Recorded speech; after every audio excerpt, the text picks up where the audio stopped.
عليكم ورحمة الله وبركاته. ازيكم يا حبايبي، عاملين ايه؟ يا رب تكونوا بخير. النهاردة هنعمل المكشكشة. هنشوف مع بعض هنعملها ازاي، ونشوف الطريقة اللي احنا هنعمل بيها. جبنا حلة كده معانا، هنعمل الشربات بقى اللي احنا هنعمله. هنحط بقى كده كوباية سكر، كوباية ونص سكر، ونحط كوباية مية، ونحطه كده بقى ايه على البوتاجاز، ونعمل بقى الايه، وهنعمل مع بعض كده المهلبية اللي احنا هنعملها نحطها في قلبها يعني. معانا نص كيلو حليب اللي هو نص كيلو لبن، ومعانا 3 معالق سكر، ومعانا 3 معالق نشا. هنقلب بقى يا حبايبي كده كله، التقليب ده نقلبه كله كده على البارد. اللي وصل معايا لحد هنا ما ينسينيش بقى باللايك والشير واشتركوا في القناة. واللي ما يعرفش قناتي، انا قناة وصفات طبخ فلاحي مع ام مريم. هنقلب بقى كده كله على البارد، ونحطه بقى على الايه، على البوتاجاز. نشغل عليه بقى كده البوتاجاز وبمضرب، ونتنينا نقلب على طول لحد ايه ما يستوي معانا، يبقى زي المهلبية كده. اهي استوت اهيت. لازم ايه ما تكونش مستوية قوي ولا دايبة قوي، يعني في كويس كده بين البنين، عشان مش عايزينها تبقى جامدة قوي ولا تبقى مية قوي. هي كده استوت اهيت. نطفي بقى عليها،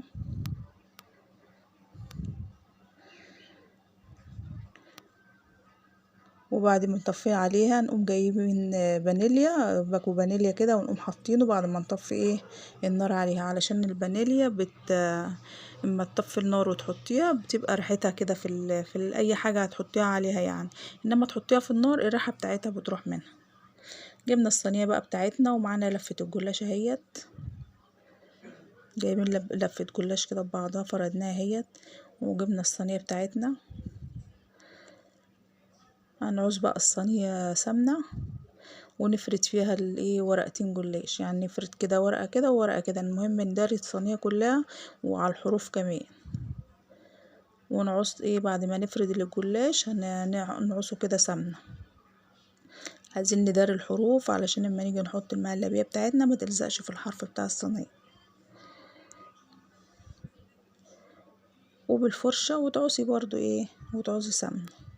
اهي فرشنا واحده ورقه كده وعصناها سمنه. نفرش بقى ورقه كمان عشان يبقى ايه اللي احنا فرشينه تحت يبقى تقيل، المهلبيه ما تنزلش وتلزق في الصينيه. يعني فرشنا ورقه جنب ورقه، ورجعنا فرشنا ورقتين كمان فوقهم، ونداري الحرف برضو بتاع الصينيه علشان ايه الحروف ما يلزقش فيها المهلبيه. وبالفرشه ونعص سمنه وندهنه. سهله خالص والله، جربوها كده، دي جميله اوي بصراحه، انا عملتها عجبتني يعني.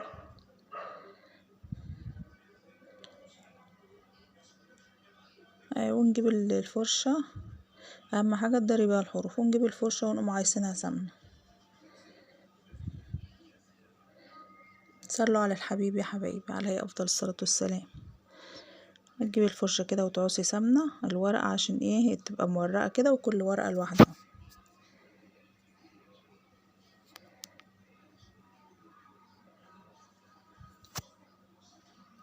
خلاص كده عصناها سمنه اهيت. هنجيب بقى المهلبيه بتاعتنا،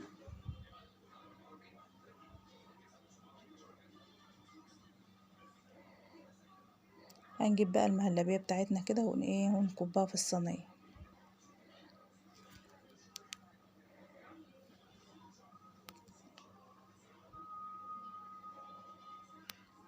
كبينا المهلبيه كده كلها،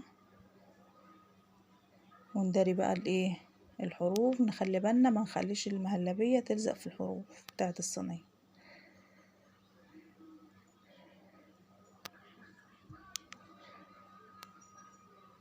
ومعنا بقى بقيه لفه الجلاش، هنجيبها بقى كده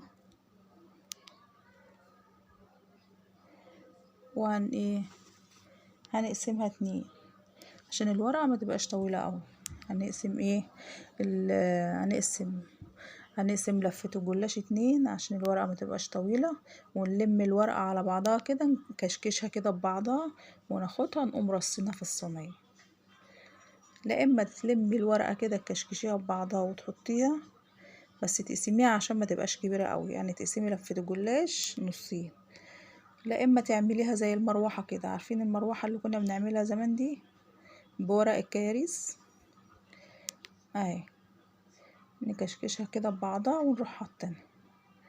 لا اما تعمليها زي المروحة كده، واحدة كده وواحدة كده، وترصيها بقى جنب بعضها كده لحد ما ما تداري المهلبية كلها، تملي الصينية وتخلصي الصينية على الاخر اهي. تلميها كده بتكشكش في ثانية كده، تلميها كده بايديكي تكشكشها كده وتروحي حاطاها.